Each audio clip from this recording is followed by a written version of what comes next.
Motions of the अर्थ के बारे में कि अर्थ के क्या क्या मोशन है। The earth has two types of motions. Earth के दो तरह के मोशन है, पहला है रोटेशन और दूसरा है रिवॉल्यूशन। तो हम पहले रोटेशन समझ लेते हैं। The movement of the earth on its axis, जब पृथ्वी अपने एक्सिस पे घूमती है तो उसी को हम रोटेशन बोलते हैं। जैसे कि इसका एक एग्जांपल है लट्टू। जो ये लट्टू होता है ये अपनी धुरी पे घूमता है, यहाँ पे अपने एक्सिस पे। इसी तरह से जो हमारी पृथ्वी है, जो हमारी अर्थ है, वो पश्चिम से पूर्व के लिए घूमती है अपनी एक्सिस पे। उसके बाद हम बात कर लेते हैं रिवॉल्यूशन के बारे में। The movement of earth around the sun, जब पृथ्वी सन के अराउंड घूमती है एक फिक्स्ड पाथ पे या एक अपनी ऑर्बिट में, तो उसी को हम रिवॉल्यूशन बोलते हैं। जैसे कि ये सन हो गया और जो पाथ कर इस तरह से पाथ होता है, तो अर्थ जब अपने पाथ में या अपने ऑर्बिट में घूमती है तो इसी को रिवॉल्यूशन बोलते हैं। तो हम आगे पढ़ेंगे रोटेशन के बारे में भी और अच्छी तरह से।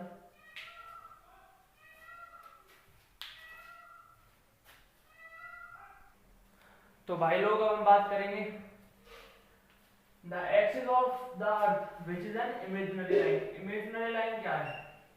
ऐसी कोई लाइन धरती पर खींची हुई नहीं है, बस ये हमने सोच दिया है, ठीक। Makes an angle 66.5 degree with its orbital plane. ये ऑर्बिटल प्लेन पे जो हमारा एक्सिस है, अर्थ का जो एक्सिस है, वो ऑर्बिटल प्लेन पे 66.5 डिग्री का एक एंगल क्रिएट करता है। अब ये ऑर्बिटल प्लेन क्या है? The plane formed by orbit. जो प्लेन ऑर्बिट के द्वारा फॉर्म किया जाता है उसे हम ऑर्बिटल प्लेन कहते हैं। अब इसे एक बार हम देख लेते हैं कि किस तरह से 66 डिग्री का ये फॉर्म करेगा एंगल। तो ये अर्थ है, ये इस तरह से झुकी हुई है, ठीक। नॉर्थ पोल और टेढ़ा जा रहा लाइन एक साइड, नॉर्थ पोल हो गया, ये हो गया साउथ पोल, ठीक। और इसकी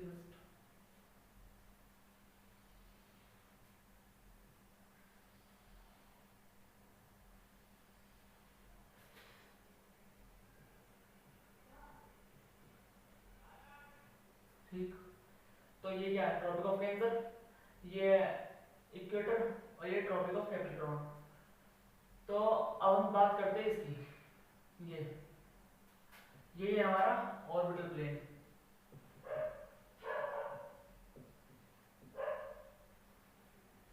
और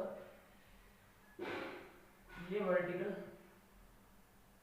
ठीक। ये 23 डिग्री 23.5 डिग्री यहाँ पे क्रिएट कर रहा है एंगल। तो जब हम इस एंगल को देखेंगे ना, ये 66 डिग्री 66.5 डिग्री एंगल एक क्रिएट कर रहा है ऑर्बिटल प्लेन पे। तो यही इसमें बताया जा रहा है और कुछ नहीं है, ठीक है। अब आगे बात करते हैं। The earth receive light from the sun. जो अर्थ है ना, वो हम जानते हैं कि सन से लाइट रिसीव करती है, ठीक है। अर्थ का जो शेप है वो स्फेरिकल है। स्फेरिकल शेप कैसा होता है? जैसे कि बॉल होती है, ये बॉल है, फुटबॉल हो, बास्केटबॉल हो, ठीक। और ये क्रिकेट बॉल। अर्थ का शेप बिल्कुल ऐसे होता है। The portion facing the sun experience day. जो भी अर्थ का पोर्शन होता है, जैसे ये अर्थ है, ये सन है, अगर ये वाला पोर्शन इधर है तो ये वाला पोर्शन जो है ये करेगा डे एक्सपीरियंस, और जो अदर पोर्शन है इधर वाला ये करेगा नाइट, ठीक है। तो the portion facing the sun experience day while the other half away from the sun experiences night, ठीक है। इतना बोला गया। अब आगे देखते हैं।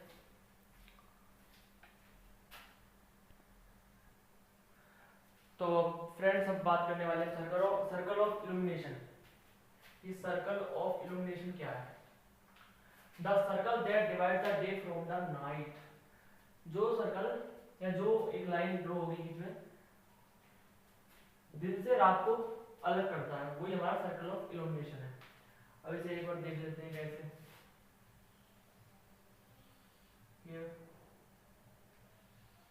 ये हमारा एक्सिस हो गया, उसके थोड़ा टेढ़ा मेढ़ा देख लेना, ठीक है। यहाँ पे सन हो गया, तो ये वाला पार्ट जो है ये डे एक्सपीरियंस कर रहा है, और ये नाइट, यही सर्कल ऑफ इल्यूमिनेशन है।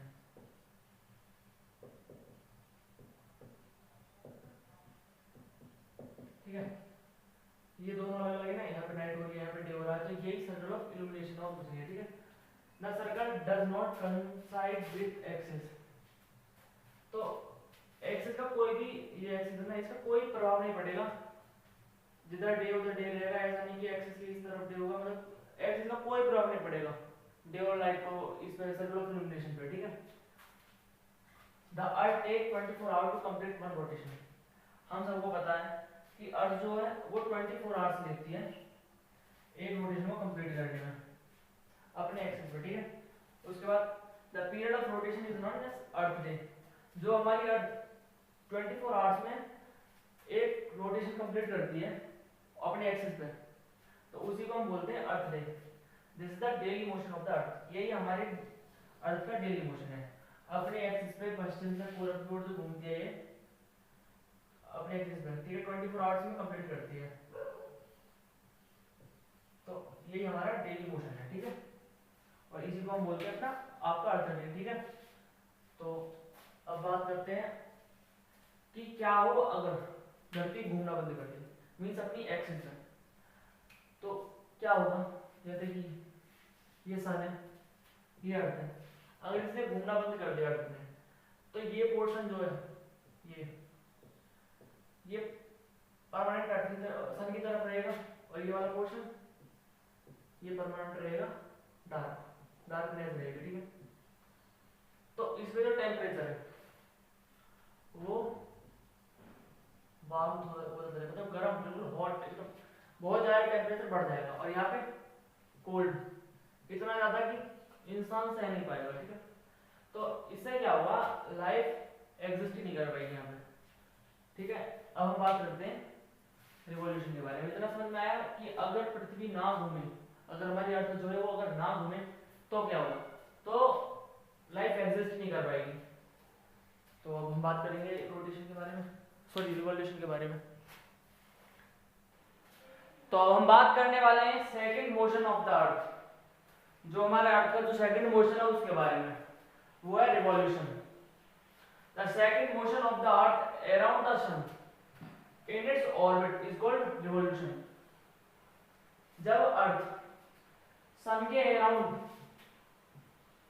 अपने ऑर्बिट में घूमती है तो इसी को हम रिवॉल्यूशन बोलते हैं।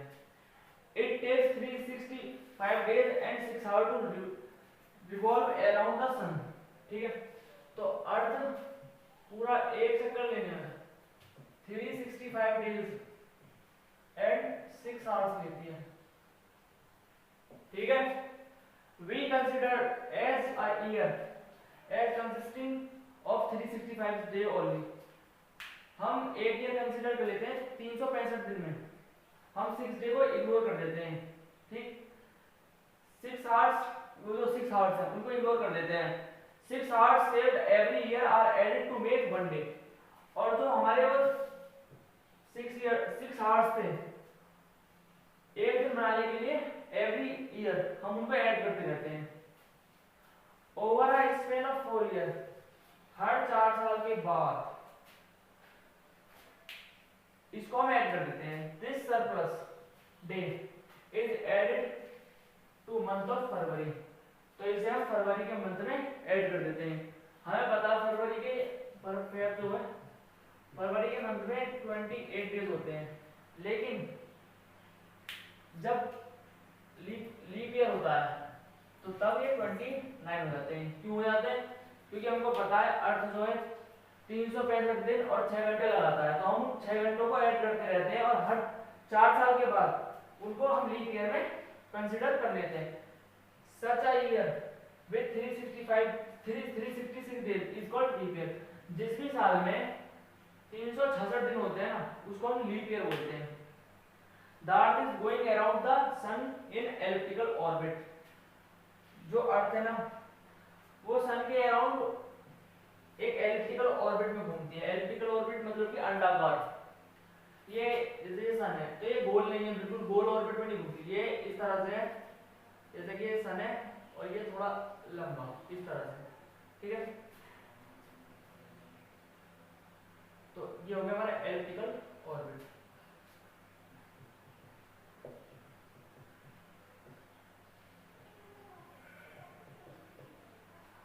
और ये एलिप्टिकल ऑर्बिट की वजह से ही जो मौसम है, मौसम जो होते हैं सीजन, उनमें चेंजेस आते हैं, उनको अभी हम पढ़ेंगे कि किस तरह से चेंज होता है।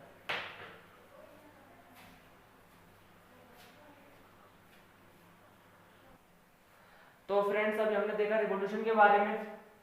तो अब रिवॉल्यूशन जो है ये सीजन्स को किस तरह से चेंज करता है ये देखेंगे।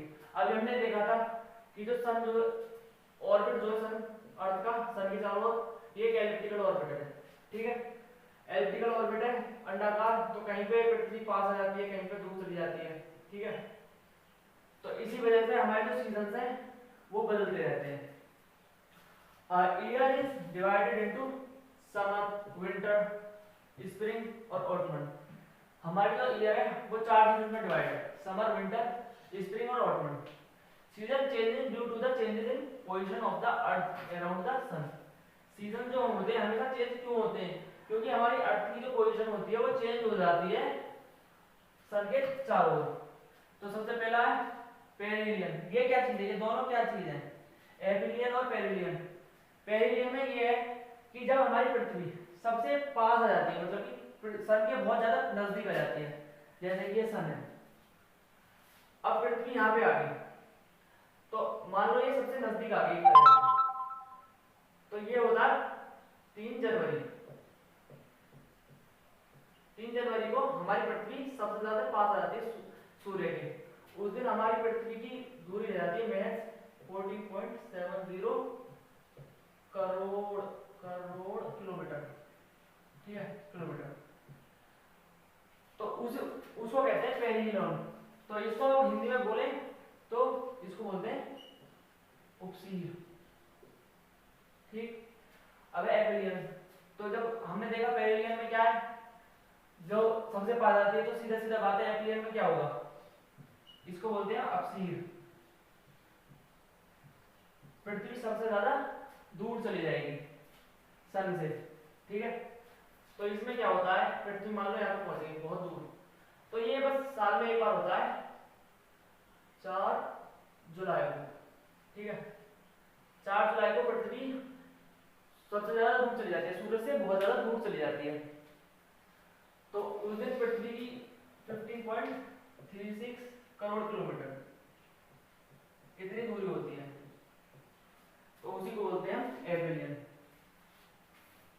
15.36